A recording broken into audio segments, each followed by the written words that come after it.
The FujiCast is an independent loading zone production. Kev has finally given up. He doesn't want to do photography anymore. He's opening a laundrette. Yeah.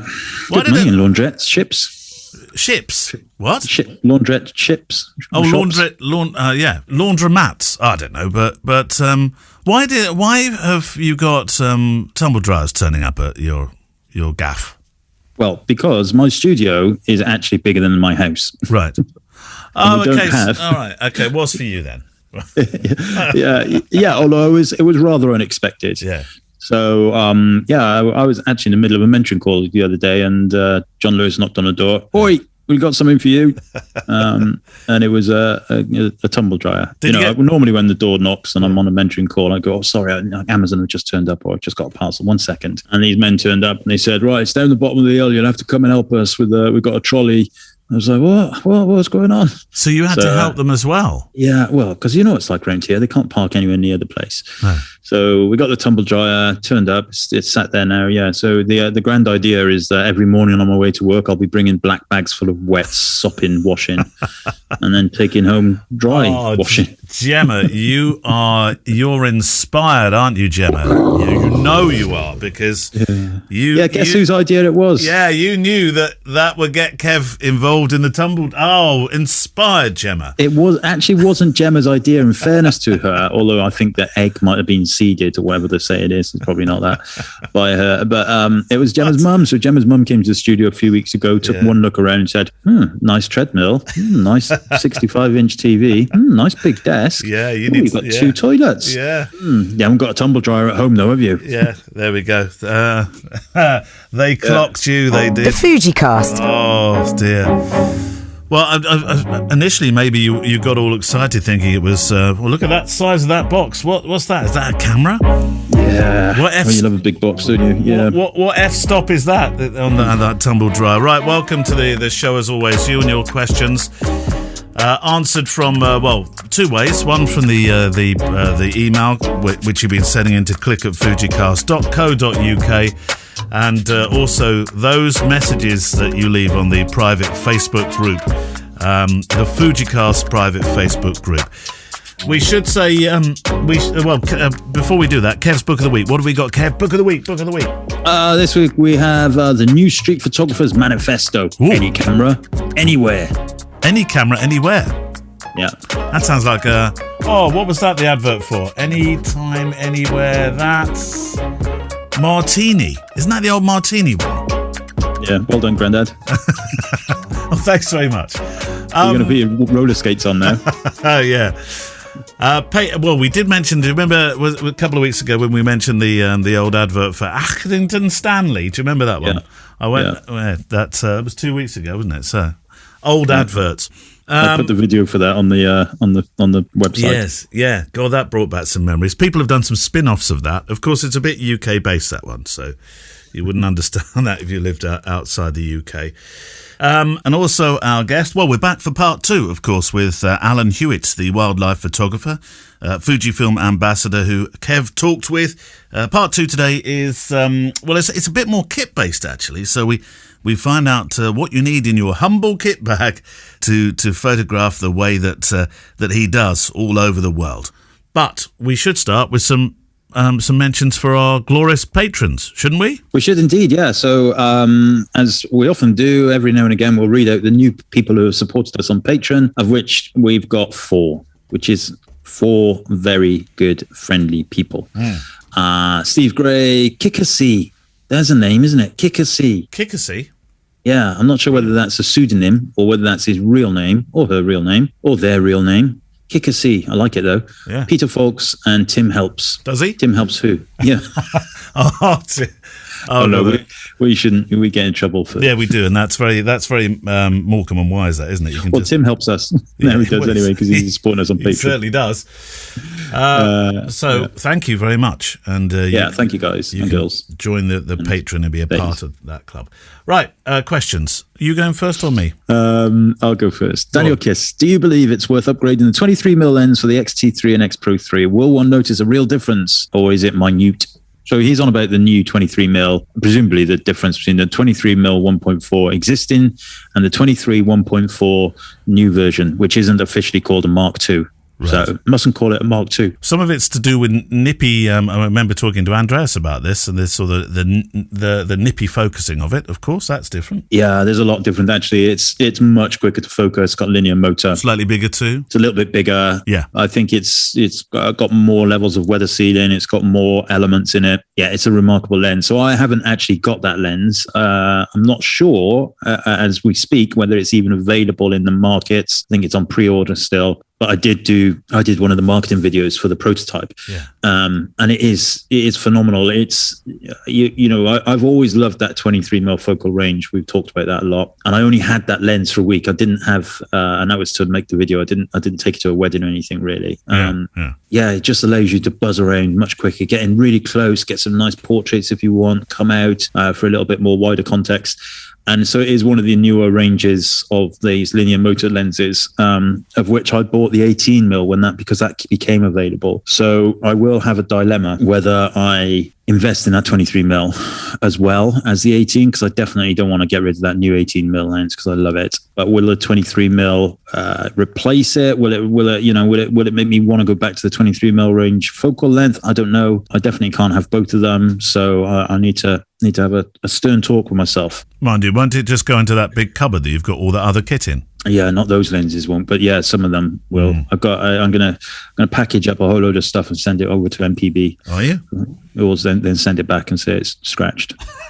Yeah, they'll say it has obviously not been in a bag with dividers. Yeah, I've got quite a lot of stuff I'm going to sell. I got my X-T3s are going to go. Have you got the boxes? Have you got the boxes for them, Kev? No boxes. Oh, Kev. No eye cups. No straps. Do you keep the little CDs that come with boxes and stuff, and all the leads? I had something delivered the other day that came with CDs. There was this period of time where they'd send you the drivers on a teeny weeny CD that was like the size of a polo.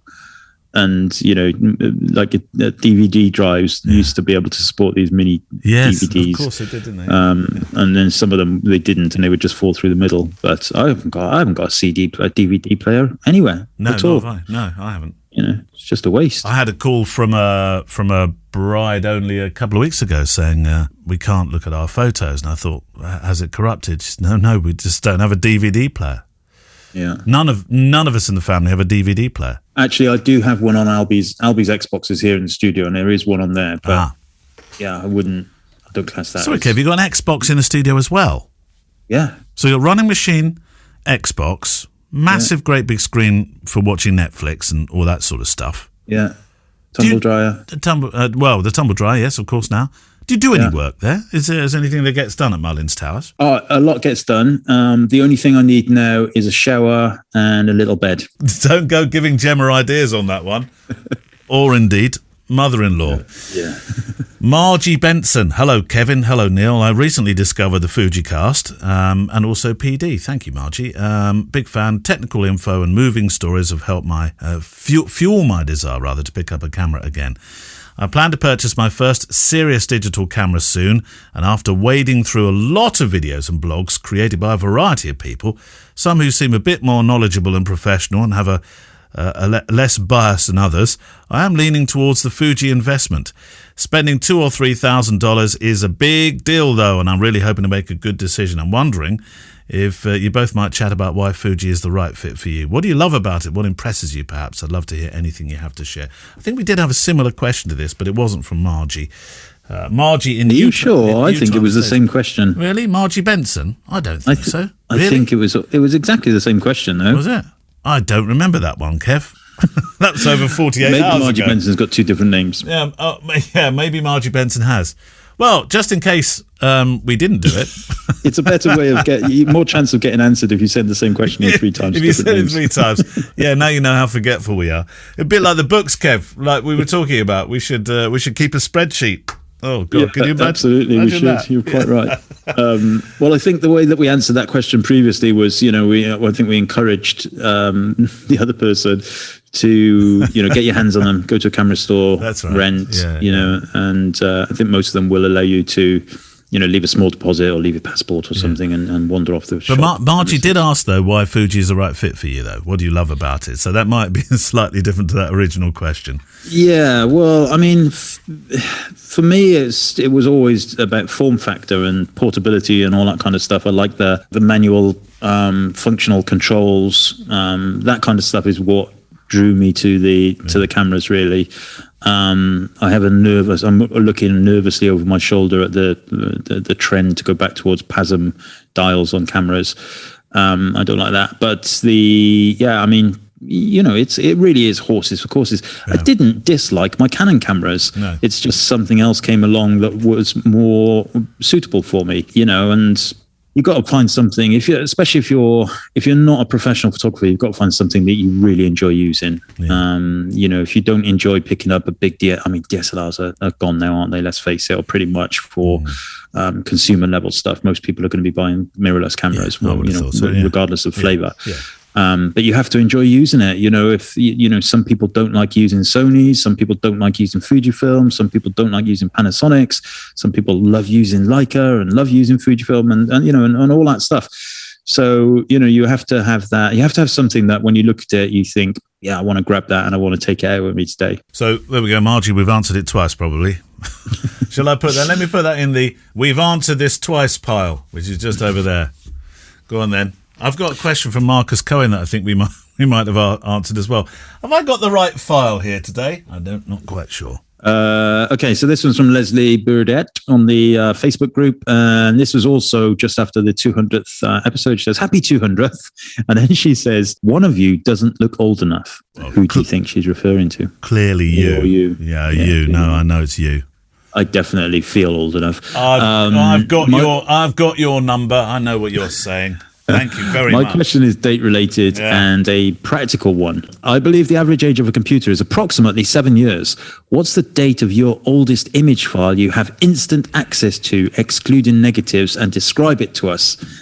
Now I can do this. I can do this. I'm going to have to turn the machine on, so it's going to whir a bit in the background. I've moved. I spent all last week redoing all my drives, so I need to now remember where this is. Right, here we go. So we're looking for the oldest file, yeah?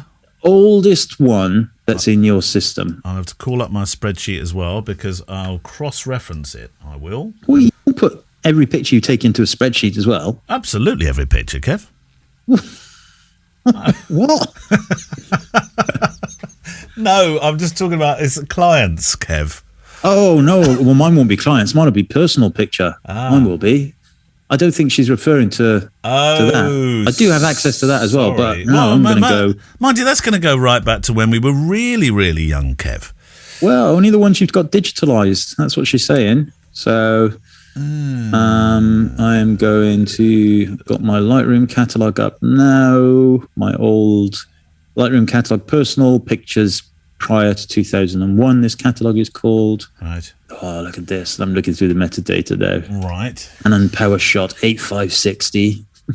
But a film counts as well. You've digitized it. Yeah, if you've digitized it, yeah, absolutely. But you'll need to know the date. So unless you put the date in the file name. That's going to be hard, but I'm looking now for the date. Oh, this is going to be hard. What have you found then, Kev? The first picture I've got on my computer is from Friday the 1st of January, 1904, and I've got 133 pictures. So I'm guessing that was... look at that. They are all drone footage from my Mavic Air. So obviously the EXIF data got a bit screwed on that. So let's have a look. Yeah. In real terms, mine is really old, 1989 from a mobile phone, and it's a picture of a girl. Which girl? Just a girl, another girl, a different girl. What was her name? An older girl. Right. One that I perhaps shouldn't still have the pictures of. Okay.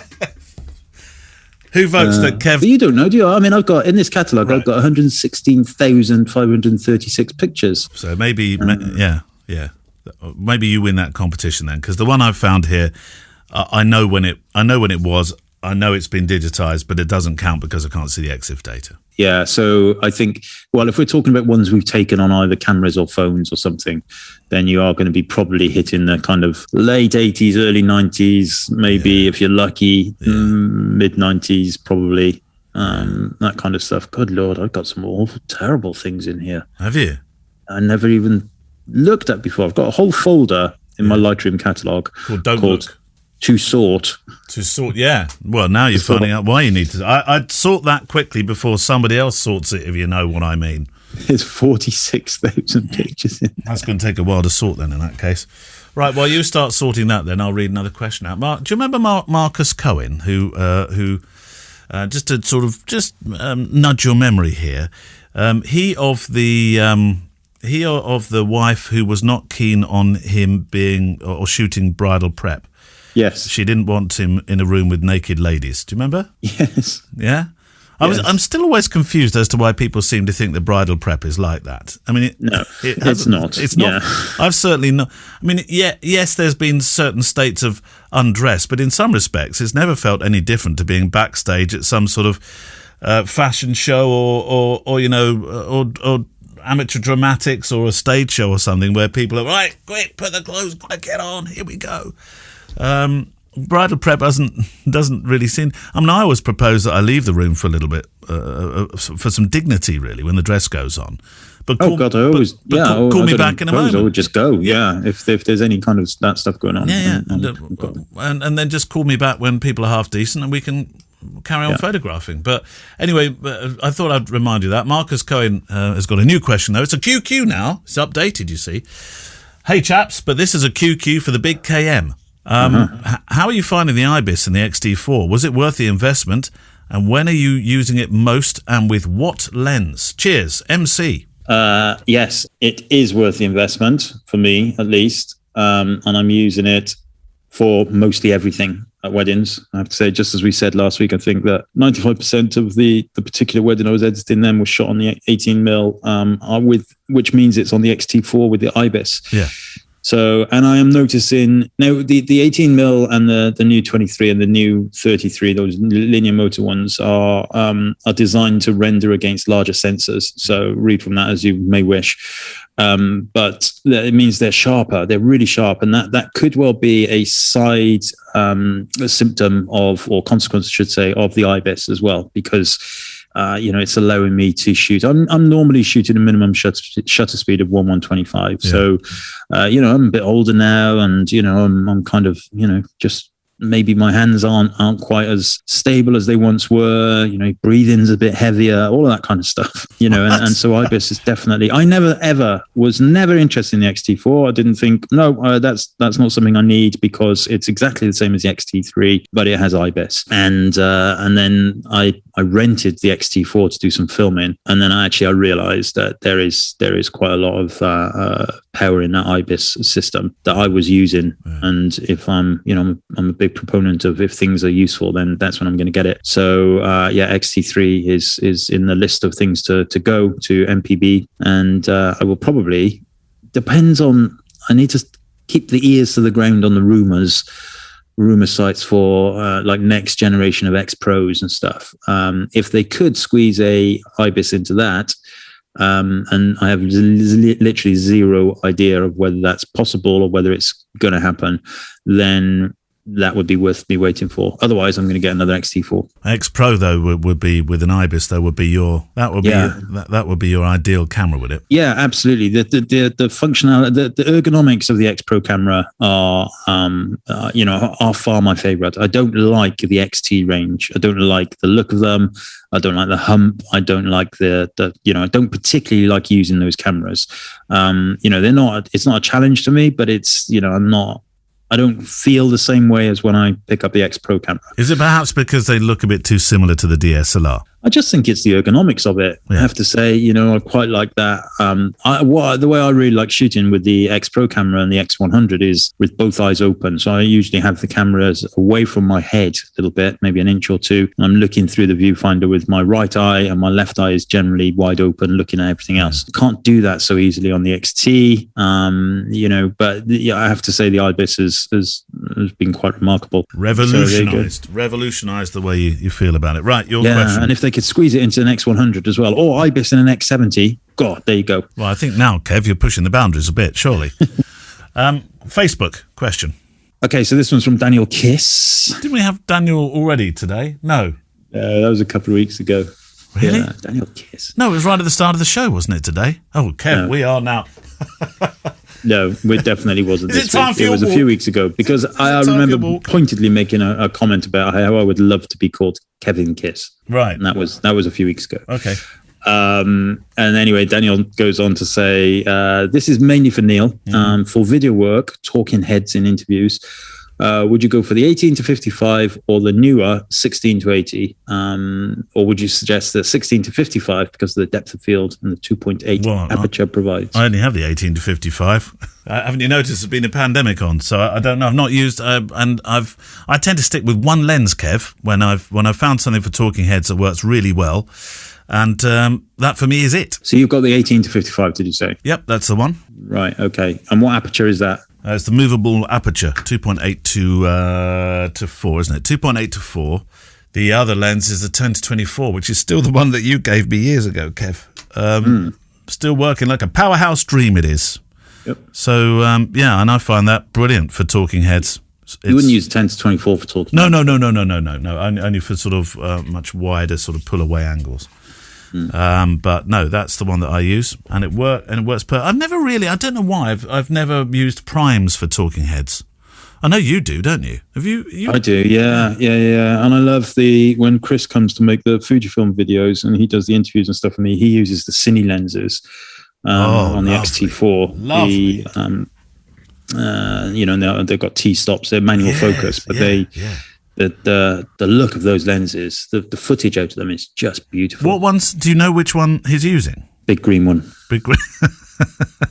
It's not green, Kev. Yeah, it is. It's greenish. It's got green bits on it. Okay. But yes, well, lucky, blimey.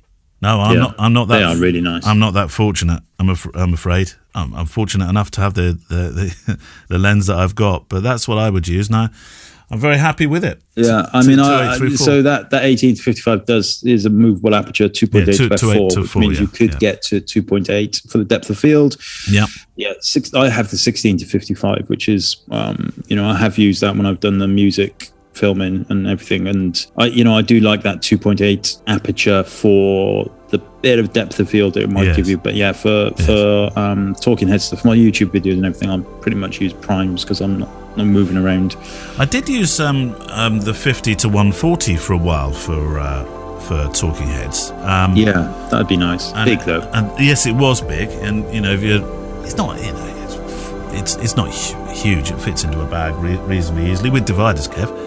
But I found that was a really good lens for talking heads. Lovely depth of field on that, and compression, of course, because you're using that 50 to 140. And if you've got a room large enough, of course, there's another consideration to be made there. But that was a fantastic talking heads lens. Yeah, it is. I love that lens. Actually, I use that a lot for the sports. Yeah, definitely for sports. Right.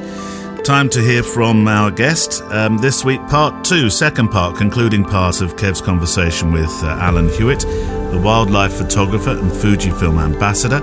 And this week we get a little bit more in depth with what Alan shoots with as well, which we don't always do. We don't necessarily make a big deal of that in our interviews. But today, for good reason, I think we should.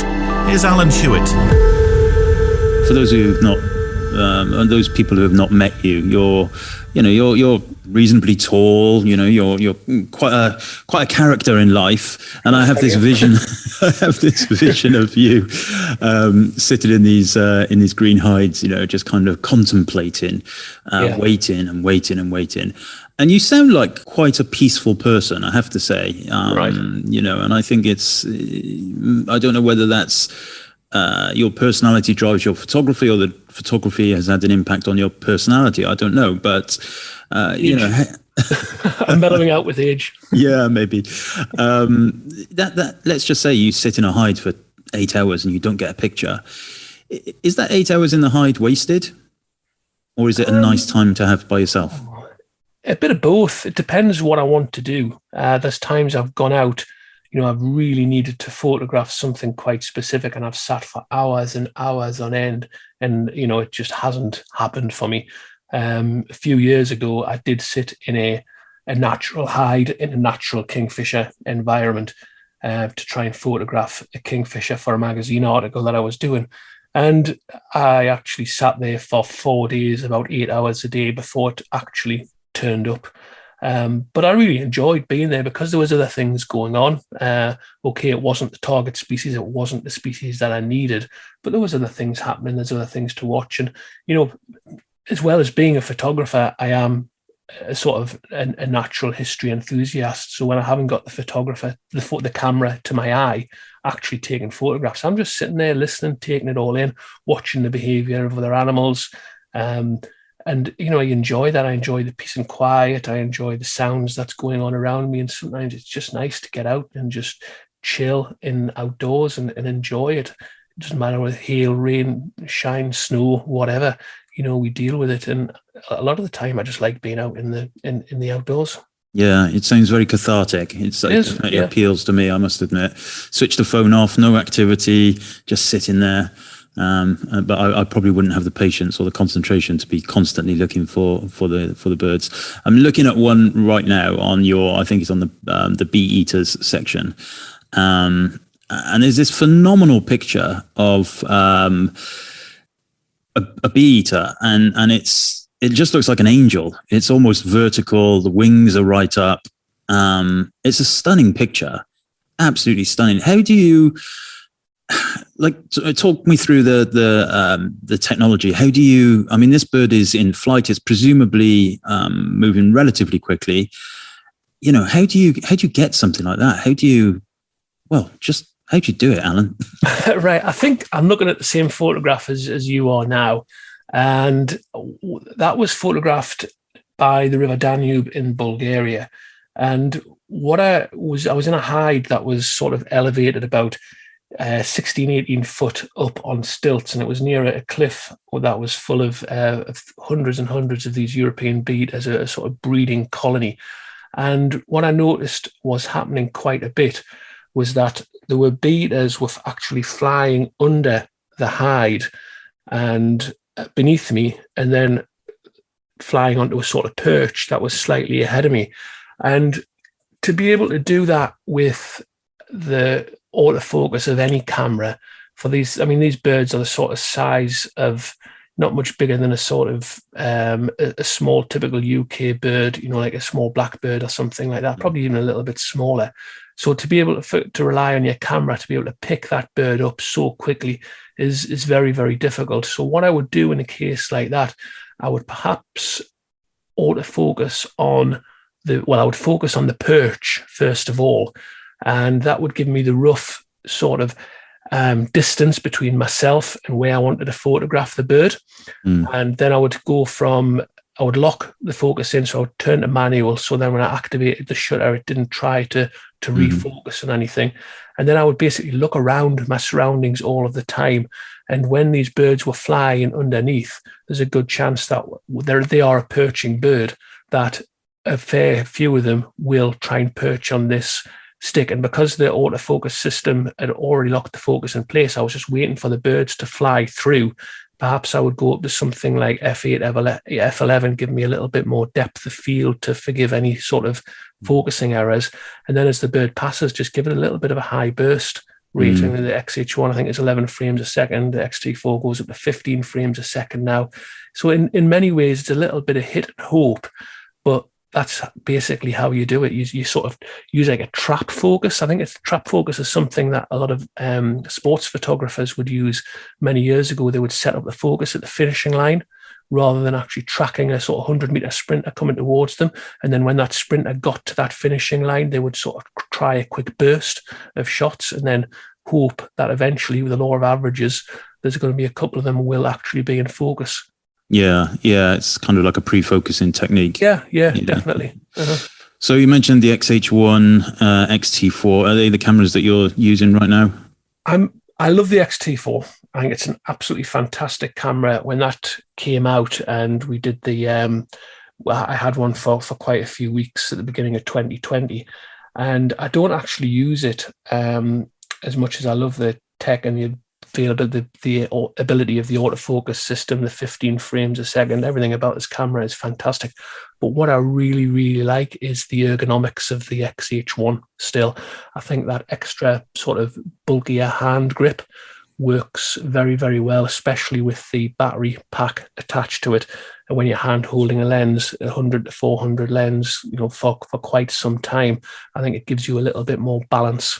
So my preference is to actually use the XH1, although the X-T4 is a much, much better technically, ability-wise camera. And what kind of lenses are you typically using? My workhorse is the 100 to 400, and I think it's a great lens. And when I originally moved to the Fujifilm system, the quality that lens produced was actually one of the defining moments that I had when I got a loan of one off a friend, and I tried it, and I thought, wow, I was absolutely amazed, because I put my hands up. I didn't expect a lot from it when I first tried it. I thought this is no way going to be better than what I was, the 200 to 400 mm f4 that I used to use with my old system.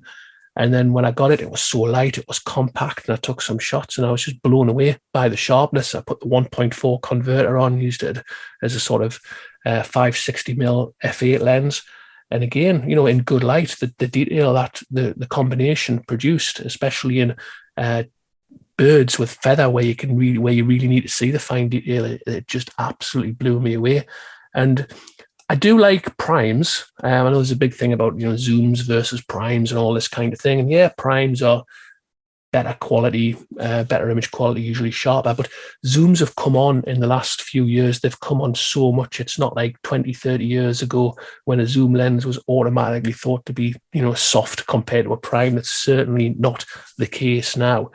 And with a lens like the 100 to 400, what it does is offer me versatility. So small birds in the UK and things, I'd probably be default shooting at 400 mm. But when you go somewhere like Africa and you've got so many species of different sizes and at different distances, and you want to do a range of different kinds of photography, I talked before about including context, including habitat and other species. When you've got species walking around, you've got the sort of typical endemic trees of the place where you are. You might want to include that to show a relationship with your species. And you want to take as many photographs as you can when you're in these places. So having this sort of zoom and go from 100 to 400 mm to capture the subject in so many different ways, and then get some close-ups, even some sort of abstracts of elephants, getting really close in on the very sort of high contrast and of the skin and the detail. So I really do like that versatility, and it's something that's very important to me. But I also use the 5140 as well, the 5140 f2.8, which is absolutely brilliant lens. Again, it's versatile with big species like elephants, lions, rhino, hippopotamus. It's absolutely great for that. And also for some of the UK species that we can perhaps get a little bit closer to, like red squirrels and seals and things like that. But I have tried the 200 mm f2, which is just an unbelievably good lens. I used that in Africa quite a bit. I also used the GFX 250 mm f4, which was incredible on the GFX on the 50S, which was brilliant.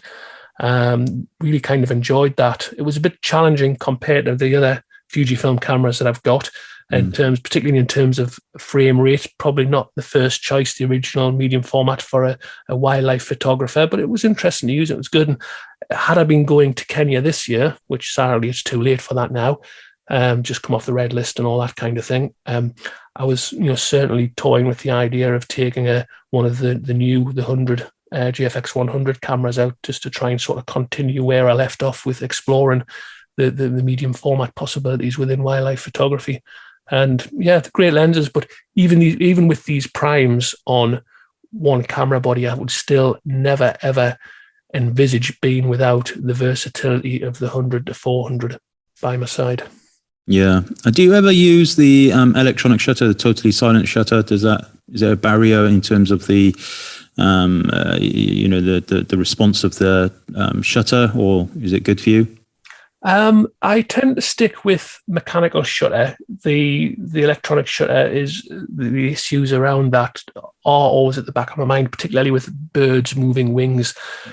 But There was an instance where I was out in the savannah one morning and at sunrise, and all of a sudden the sun came up and it just lit up the whole savannah. Everything went so bright, and I had my camera set up to once it goes past 8,000 for the second, to then go from mechanical shutter to electronic shutter. And I'd set it up ages ago, and I'd just forgotten all about it.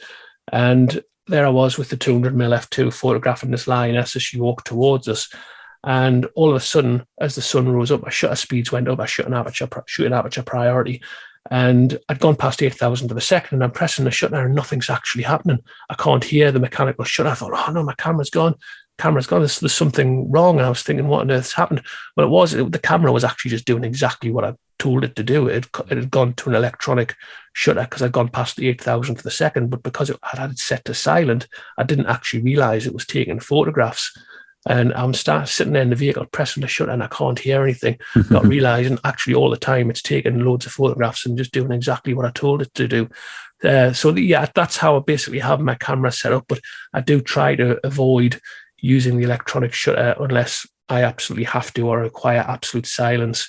And, on the basis of silence, let's be fair, the mechanical shutters in the cameras that we use are so quiet, especially the XH1 and then the X-T4 that I've used. They're virtually inaudible, really. Yeah, absolutely. I mean, I remember I used to have a Canon 1D something or other.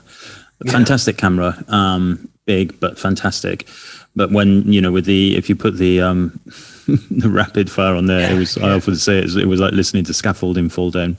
Yeah, I was in a hide in rural Spain, and I was photographing some lesser kestrels, and again it was an elevated hide, and it was around the roof of a dilapidated farmhouse, and there was a colony of these lesser kestrels that live, pair off, but live in large colonies.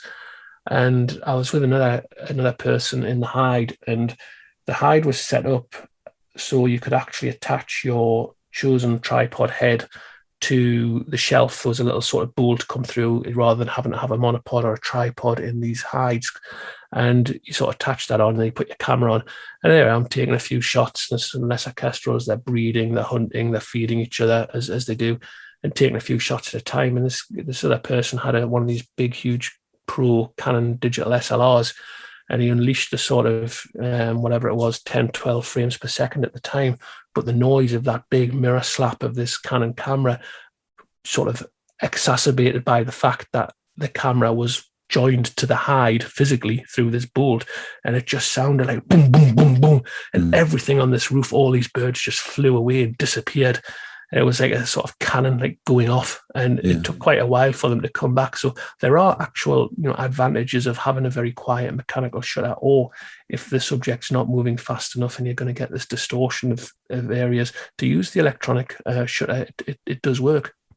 Yeah, absolutely. And of course, most of the mainstream manufacturers now have moved to mirrorless, so they're all helping to do their thing. Okay, so is there one place on the planet that you haven't shot at yet, but you would love to? There's two, actually. Can I have two? Yeah, go on. I'll let you off. And the difficult thing is, what I would love to do, I would love to photograph penguins in Antarctica, and I would love to photograph polar bears, and there are probably no two species that are geographically further apart from each other. So I've got a sort of bit of a challenge for myself. Hopefully in the next few years I might be able to go down there and do something. If I can kind of get a group going that's interested, go down to the Falklands or something like that, or up to Spitsbergen for the polar bears. Yeah, that sounds amazing. So on that point, what is next? Now the world is opening up a little bit more. What's next on your agenda? Well, I'm talking at Martin Mere. This is a big event now for me, considering the last couple of years. By the time this goes out, it's probably going to be retrospective. It's just doing some talks, and the next big trip that I've got, hopefully, is we're looking for places in March to get back out to the Mara, to do some wildlife photography, a big cats photo safari. We're just advertising that at the moment, and hopefully in August we've got some good bookings. We're almost full to get out to the Mara again, and then hopefully in July South Africa in between as well. So it's the next big trips are Africa. I'm hoping that the Farne Islands, which is very close to me, are going to open up again this year without the associated problems that of the last couple of years that's caused, because the Farne Islands are an amazing bird photographer's paradise, basically, and to be able to just go up there and do 2 or 3 days here and there, do some stuff by myself, do some stuff with groups. It's really, really good. The puffins, they're so characterful to photograph. They're absolutely incredible. And from then, just anything that I can pick up on the way. And when you do your groups, when you do your tours, are these kind of all-in-one things? Do you organise flights and accommodation and all that kind of stuff, or is it meet me at the Masai Mara with your camera? It's somewhere in between that. We advise on flights. We can't book flights for people because if I book flights, there's some sort of legal complication with regards to who the guarantee sits with. But what we would always do is we would say, right, we're going out on this flight from, in my case, usually from Newcastle. And we would sort of say, this is the flight that we recommend you take. We'll meet you in Paris, we'll meet you in Amsterdam or whatever, or we'll meet you in Nairobi on the evening or the next morning. And we can arrange sort of internal flights from Nairobi into the Mara. And we have all the accommodation already booked in the Mara for people. We have all the guides, we have all the vehicles, we've all the conservancy fees as well. We even have the National Reserve fees if we decide to go into the National Reserve, but I do prefer to stay in the conservancies. So it's kind of somewhere in between. We help people as much as we can because it's quite a big thing for people, and people are traveling to another country in another part of the world somewhere they've never been before, so they do need an element of hand holding, and that's fine. Yeah, absolutely. Okay, one final question that I ask everybody. If you could spend a day shooting with one other photographer, alive or dead, who might it be?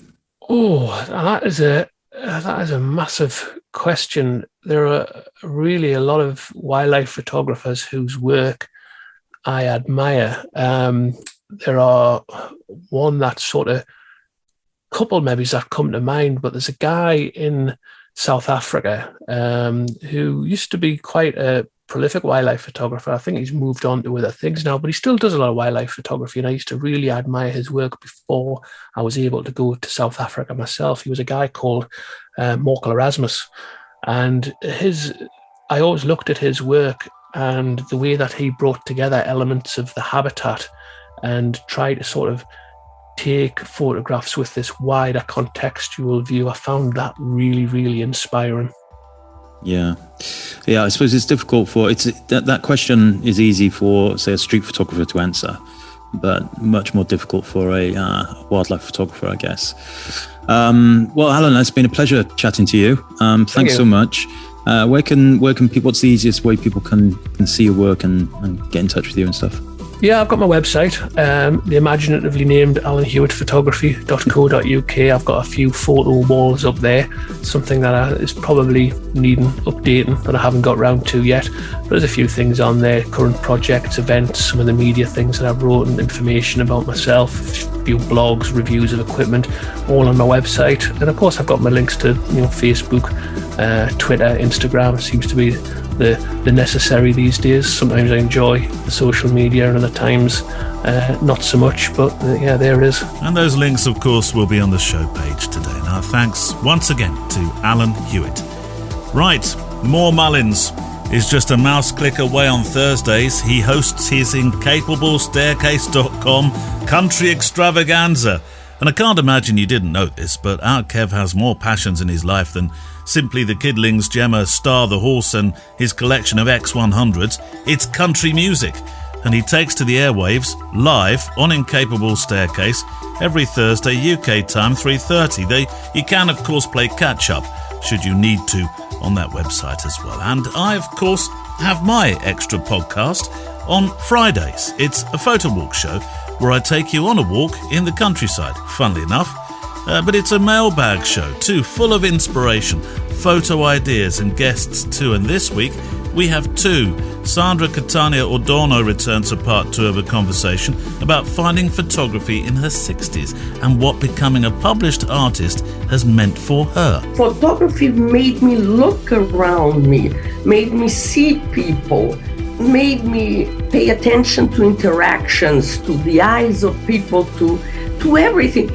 It's a different world that I now have that I didn't, and I would have died without knowing it. I've talked to Sandra on this show, I know, but I was keen to have a chat with her myself, as I'm enthralled by her personal story, and it'll be part 2. And then Paul Sanders this week talks about the quiet of photography and why he shoots monochrome. My love of black and white, it goes all the way back to me starting in photography, and I like the simplicity of it. And I think in some ways, colour for me, when I was going through my real mental health battle, colour was just more noise added to a situation. That's Photography Daily, wherever you get your podcasts. And next week we delve into fashion when we talk with British portrait and fashion photographer and the man behind Dazed and Confused, Rankin.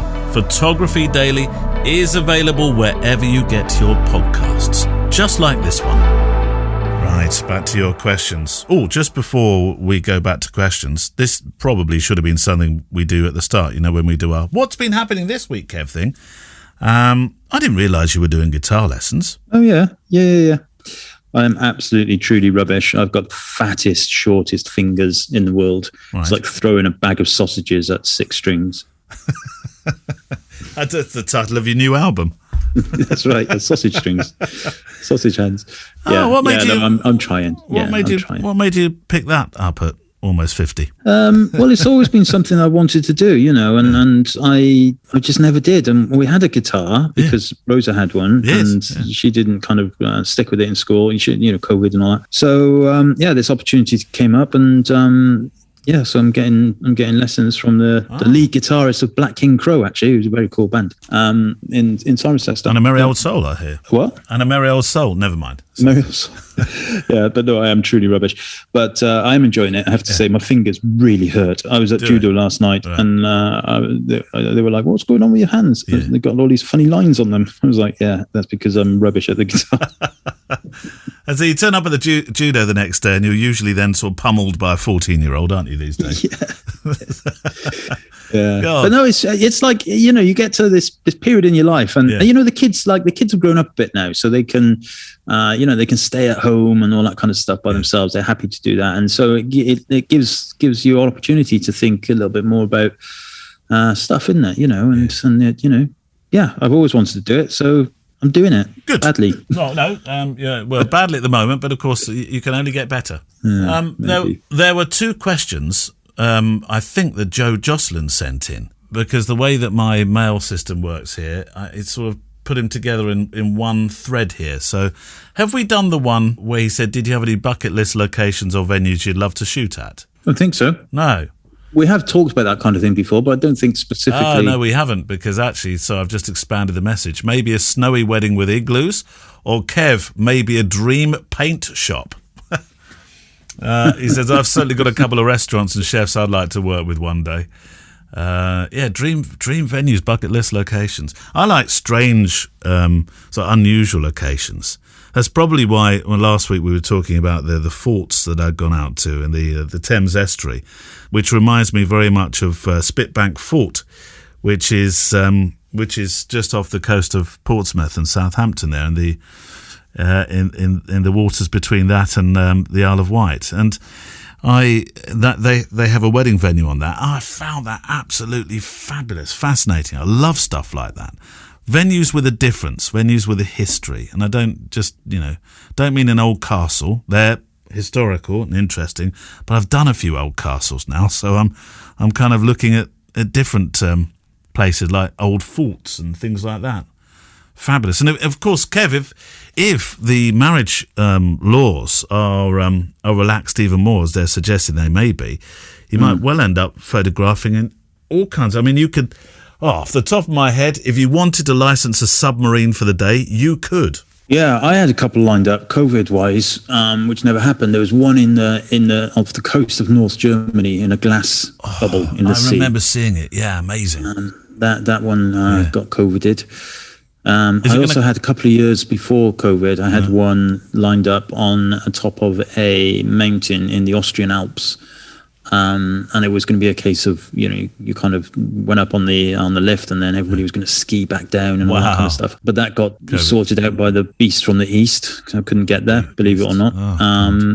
I think I'm a little bit like you. I like those kind of interesting places that are not kind of widely used so much. I don't know. Never, like, from a wedding point of view, I just take whatever comes, obviously, and they're all every single one is different and interesting in its own way. Personally, I'd love to go to what's it called, Burning Man. Yeah, I'd love to go and photograph at Burning Man Festival. Yeah. Although I know there's quite a lot of restrictions there, but yeah, something like that I would like from a personal point of view. The Burning Man one, that's the one in America, isn't it? Yeah. It's that massive art film music festival. Yes.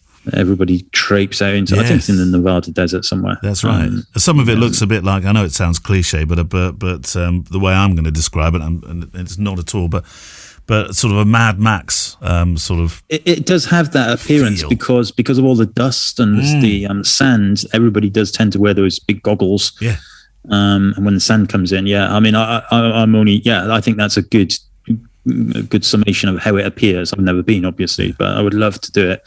But maybe one day. I remember a location. This was just prior to the summer before COVID. Oh, it sounds like a movie. Where I did start photographing at a few different venues, small jazz clubs and stuff like that for weddings, which I thought was fabulous. And there was one in particular which was, actually it's usually used for burials and beautiful sort of in the Chiltern Hills. And I remember doing a ceremony there, a wedding ceremony. And the lady said to me, and this will mean something more for the UK audience than other countries, but she said, "Have you seen our Terry?" I said, "Terry?" Yeah, Terry Wogan, who was a massive broadcaster in this country. You know, the voice that you consider behind Children in Need and stuff like that, don't you? And the familiar face behind it. And he was and John. Yeah, he was had his ashes scattered there, and he could actually go over to his tree, Terry's tree. I went and sat with Terry for a while and had a chat with him. Oh, that's nice. I would have thought he'd been in Ireland, but there you go. No, I thought that as well, but I guess it's to do with family being over here. Yeah, perhaps. Joe had another question then, so let's do this while it's in the thread. Do you worry about being out of the job? The way technology keeps evolving makes it easier and easier for the common folk to take fantastic photos and videos with their phones or more affordable cameras. I like to think there'll always be a job for us, but it is a bit of a concern, says Joe. The new iPhone 13 even has rack focusing in the cinematic mode, which seems... it must be a 13S, yes. Cinematic mode, which seems to work pretty well. Does that concern you, Kev? That's actually a really interesting question, isn't it?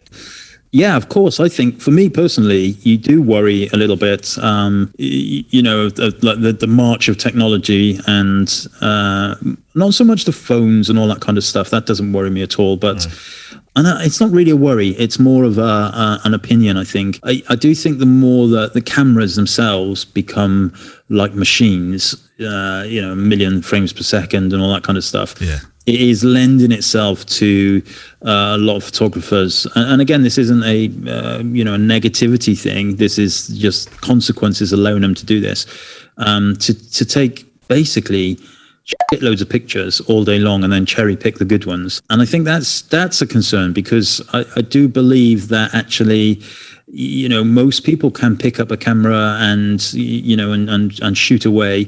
And if the camera is getting that many frames per second, then you are ultimately going to get some good stuff. Now, on the flip side of that, I also always say to people that, the camera, anybody can be a photographer, but it's your eye, it's the observation skills that you have that makes the difference. And, to that end, I still think that's always going to be the case. It's, give somebody the best camera in the world that can shoot at 1 billion frames per second.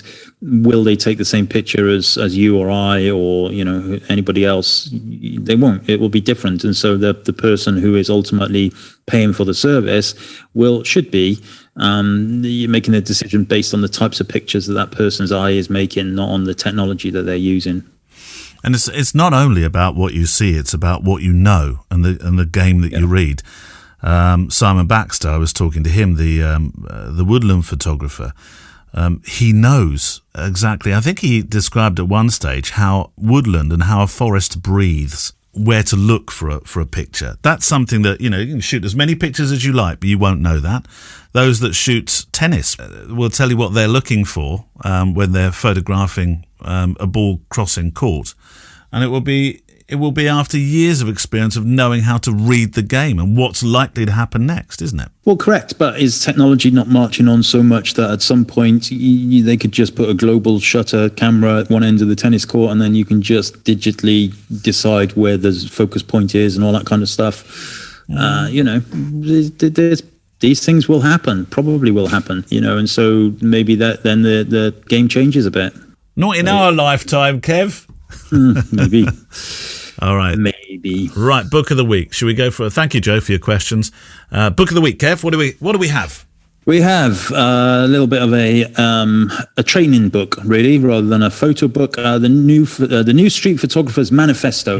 Any camera, anywhere. There we go. Talking of technology. It's Martini. By Tanya Nagar. Right. And this is a small little book. You can slip it in your camera bag. You can take it with you. It's exercise and technology. And, for example, I'll read the blurb first. That kind of usually gives us a little bit more of a comprehension of it. Whether you shoot with digital SLRs or Holgers or the camera on your phone, today's camera lets you seize the moment and shoot whenever and wherever you like. So this is perfect because of what we just answered. This makes them perfect for street photography, the genre of choice of some of the greatest photographers of all time, with names like Henri Cartier-Bresson, Ouija, and Robert Frank turning gritty reality into iconic images. In this book, Tanya Nagar will open your eyes to the photographic potential of your urban world environment, offering the tricks and techniques to put you in the right place at the right time and let you create amazing photos. In addition to everything that will give you the right skills and headspace to capture great images on the street, Nagar has brought together a stunning showcase of some of the greatest emerging street photographers of our age to inspire you. So there you go. So it is literally like an educational book. You can start at the front. You can dip in. There are loads of beautiful pictures in there, and as the blurb says, they're not Tanya's pictures as such, but there are there's like an introduction history of street photography and where it started and where it's got to now.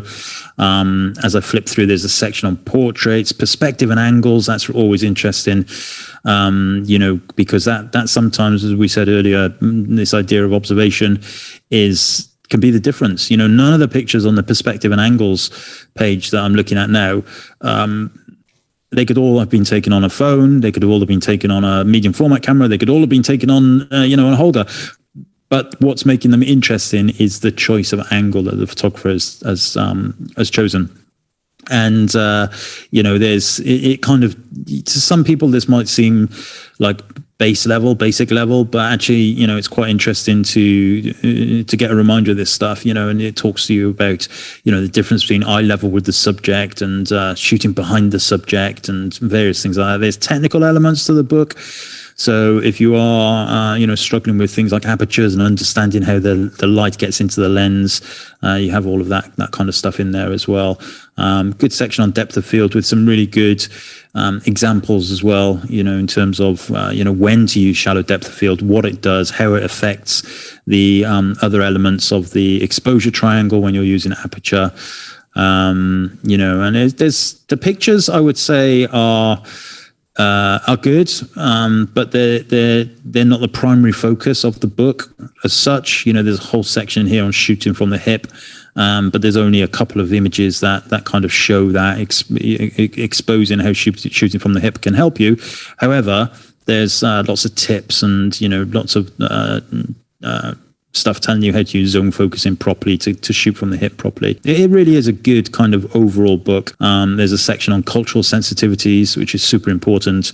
What you should, what you shouldn't take. There is a section on street photography and the law, which will be UK-based law, but still probably relevant to most places. Color, black and white, the choices to make, accessories to use. There's a section here on using a mirrorless camera with a SLR mount. So using some of the legacy SLR lenses, big lenses. Yep. Then it goes on to do some editing, dodging and burning, when to do dodging and burning, how to use it to bring some clarity into your images. It's a really, really nice little book. It's something that you might, you kind of flip through. I would say that if you're a, established street photographer, you probably, you'd be interested in it for sure, but it's not so much about the photos. It's about the tips and techniques. Yeah. And then at the end, all of the black pages. So there's a section that's all black labeled pages are the showcases of some of the photographers, and they explain some of the images that are in the books and how they made the pictures and why they made the pictures. Wow. And interestingly, all of those images have all of the exposure data as well, the EXIF data. So I'm looking at showcase of Brian Quinton Webb right now, who's shot all of the stuff on his page on a Olympus EP2. Nice. It is a really nice book, flip through book. You can throw it in your camera bag, and if you're stopping for a coffee and you want a little bit of inspiration, a few ideas of what can I do now? Oh, look, there's a section on black and white, or there's a section on angles and perspective or whatever. Wow, this is the book you probably wish you had when you started shooting street, Kev. Yeah, I suppose to a certain extent. Yeah. But there's a well-thumbed book of mine. This. Yes. So. Was there a book when you started to shoot street that you referred to? It might have actually been a particular photographer. I don't know. Not that I can remember specifically. Yeah, I've got a lot of photo books, but yeah, I mean, I will often, like the night before I go out, I'll kind of dip around some of the books and look for things that will try and sharpen my eye the next day. But I don't particularly remember anything specific that was like, yeah, that's what turned me on to street photography. So the book is called? The book is called The New Street Photographer's Manifesto. Any camera. Anywhere. Tanya Nagar. And we'll, of course, put links to that in the show notes today. Talking of the show notes, Jeff, a mail from, is this just to Kevin? Kevin. There's not even, hi, Kev. That's very sort of, do you know, when lawyers and corporate people write to you, they never write hi, do they? Don't waste time. Don't waste time putting the letter, the words hi down or dear or whatever. Just put Kevin. Mm-hmm. I always think it sounds a bit angry, don't you? Yeah, whenever Gemma refers to me as Kevin, I know I'm in trouble. I'm sure Jeff didn't mean it like that. But he did say, he was talking about the show notes. I looked around the show notes and F16, but did not see the model of printer that you use for your personal prints. Can you share that, please, from Jeff? I don't have a printer. Mine go off to Digital Lab. Oh, up in Newcastle. Well, I don't have a printer. This only came in. I don't even have an office printer. Do you not? I'm trying to go paperless, so I don't even have anything to print letters out on. No. Oh, right. Well, we must have talked about a printer. I mean, this only came in the other day, this question. Was it one that you take to... I used to have one of those Canon Pixma 12 ink things, which was very, very good. Yeah. But the inks, if you didn't use it, the inks dried up, and then they'd make you spend another 300 quid on inks. So I got rid of that. But yeah, I mean, I don't have a printer. Okay, so that's... Sorry to burst the bubble on that question. Well, what about you? Have you got a printer? No. Send it all off. I send it to you, Kev. No wonder it never comes back. Yeah, exactly. I thought that was a bit strange. I thought Kev's printing process is quite long here. No, it's a long time since I had a printer. I know the same problem here, Kev. If you didn't use it for ages, it all gunked up on me or started banding and all sorts of stuff. And in the end, I thought, I can't be doing with this. Yeah, I think it's, if you're a fine art photographer and you're printing your own stuff, then you want to be looking at either the Canon or the Epsons. Yeah. But you're going to be using it every day, affordable ones. Yeah. And they are very, very good. I think I saw on the Facebook group that Kant Rathood, who produces his own photo books, has just bought I think it was a Canon one of the Canon Pixma ones, and he's like incredibly impressed with the black and white. And that's actually when I had that Canon Pixma, the black and whites that were coming out of it were just beautiful, absolutely beautiful. So no, I don't have a personal printer. Not tempted to go back to printing. No. No, I mean, I think when if the studio stuff ever picks up, then or I push that, then that's slightly different, and I will probably be using one of the large printers from Fujifilm at that point, if that happens, just to kind of print here. But I just don't print stuff really. If I'm printing, normally the stuff that I'm doing is for the family, for personal stuff, is books at the end of the year, and they will go off to Jorgensen. Okay, question from Facebook. Martin Gerlach says, what was your key moment in photography? Did you have a moment, a picture where it clicked and you felt confident in what you do? I mean, we talked about this probably 2-3 weeks ago, that image of the wedding image of mine that I took, where I thought, yeah, do you know what? I can do this. Felt like a visitor for such a long time in the business. And then that picture I made of the lady with the bride cupping her hand around her mum's face. You must have had pictures before you were a wedding photographer that made you think, I can do this. Otherwise, you would never become a wedding photographer, surely. Oh, I don't know whether I did, actually, Kev. I just thought I didn't have a signature moment where I thought, oh, that's it, I'm a photographer. I enjoyed making pictures, but I don't think I made a signature image until I was well engrossed in being a photographer. What do you mean by signature image? What do you mean by that? Well, something which you hang your hat on and you say, I think that's me. I think I can see my emotion in it. I think I can. I think I understand. What was going on, why I made the picture. It was all purposeful. It wasn't just a happy accident. It was something I saw, I got, and something that you feel very proud of. It could be a sporting picture. It could be, in my case, it was a wedding picture, that kind of thing. But I think it takes a while. I mean, you can learn to fly, but you're not really unconsciously competent until you've been doing it for a while. Yeah, fair point.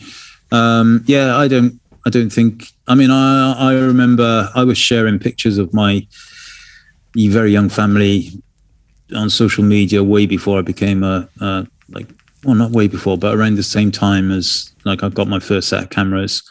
They're the ones that really made me think, well, I kind of understand how to do this.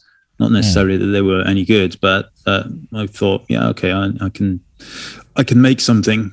But yeah, no, I don't think there is a kind of moment, a definitive moment. I suppose on the college course, there was a moment where I brought alive something and it wasn't the very first print, so it wasn't anything like that, not that sort of cliched story of seeing the first thing and thinking, oh, my life has changed. It was, again, after a little while in the darkroom, pulling some prints out from the developer and looking at it thinking, ooh. I mean, I remember that was probably quite pivotal as well. There was a what's that place? Oh, it's down in Cornwall with the big, huge bubbles, Kev. With the eco place. What's it called? I want to say the Amazon project, but it's not. It's the it's like that. Oh, Eden project. Eden project. I made some pictures in the Eden project. Now those, yeah. But I suppose there was a moment there where I thought, ooh, yeah, Pivotal moments, Kev. Pivotal moments. I don't know. I hopefully my pivotal moments are still ahead of me. Oh, that's the best answer. Let's just edit everything else out and just keep that bit in. That was great. Michael Marin, Kev, Neil. Like Neil, I love going for walks with my camera, shooting whatever seems interesting. I believe it was Dorothea Lang who said, a camera is a tool for learning to see without a camera. That's quite deep, isn't it? A camera is a tool for learning to see without a camera. And being focused only on one's surroundings, forgetting everything else. It's a kind of mindfulness that brings peace of mind. But what about the experience for professional photographers? Does taking photographs on your off time have the same meditation and mindfulness-like effect? Or do you just want to put that camera down for a while? Thanks for your thoughts on this, Mike Marin, an X100F user in Ontario, Canada. Yeah, so I always feel like if you don't pick up your and I've been guilty of it myself, but if you're not picking your cameras up between jobs enough, then you need to do something to make that happen again. Yeah. But this does come down again to the types of camera that you enjoy using, as we said earlier. Yeah, you want to keep that passion alive, because it's not just like a normal job. It's not like being an accountant. An accountant doesn't they account 9 till 5, but they don't go home and then practice their calculators. You don't think so? Do they not do calculator practice of an evening? I've got an old vintage Casio here. I love this one. It was probably a bad analogy, but you know what I mean. That's good analogy. It is a job that you need to you keep creative about it. Keep your mind in focus. You need to keep seeing things, and as I always say, it's not about using the camera. It's about your observation skills, and that can fade just as much as the technological abilities, I suppose. So Well, creativity is a muscle, isn't it? You know, you train your muscle. Yeah, it's muscle memory, I suppose, to a certain extent, and you can get lazy with it as well. So just keep it going. But as for mindfulness and you know, that meditation effect, I still think it counts for professionals. I have to say, when I take the camera out when I do my photo walks, honestly, yes, I find a complete Zen-like moment. Well, maybe I'm not quite Zen-like, but I certainly feel very, very, you know, all the worries go. They do. Because it's a different kind of photography to the photography I'm usually doing. A phrase I've been using a little bit of late on those photo walks is sketchbooking with your camera. And that's what it feels like. And you do forget that you've got to speak to the accountant, who doesn't work after 6 o'clock, as we've now identified. Mm-hmm. Do you think maybe they do, Kev? Maybe when they get home, after they've done their accountancy for the day, and somebody says, do you want 3 spuds or 2? Oh, I'm sorry, I can't do numbers after 6 o'clock. Surprise me. Just give me the round ones. That's it. Yeah. But very interesting question though. Do you find mindfulness when you're photographing away from your professional stuff, Kev? Because you do it, obviously. I mean, you go with the blokes. You go to Cheltenham, don't you? You do the dad's thing out to Cheltenham. I wouldn't use the word mindfulness. I mean, I enjoy it. You know, I don't think, and I guess I'm lucky in this regards, that I don't think I've ever thought I need to go out and, you know, from a kind of mindfulness point of view and go and, you know, sit by a lake and photograph some stuff or whatever, or go for a walk in a forest or anything. And that's probably a good thing. So no, that never really crosses my mind. It's about enjoyment. It is, as always. And the enjoyment is over for another week. Thank you very much for your company. Thank you to our friends who are supporting us on Patreon, which for the price of a cup of coffee keeps the show growing, and Kev loves it when I say this, and most importantly, going.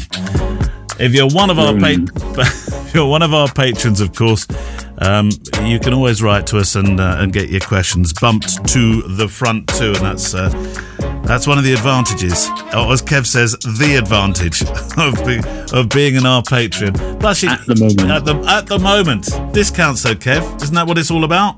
Yeah. Discounts.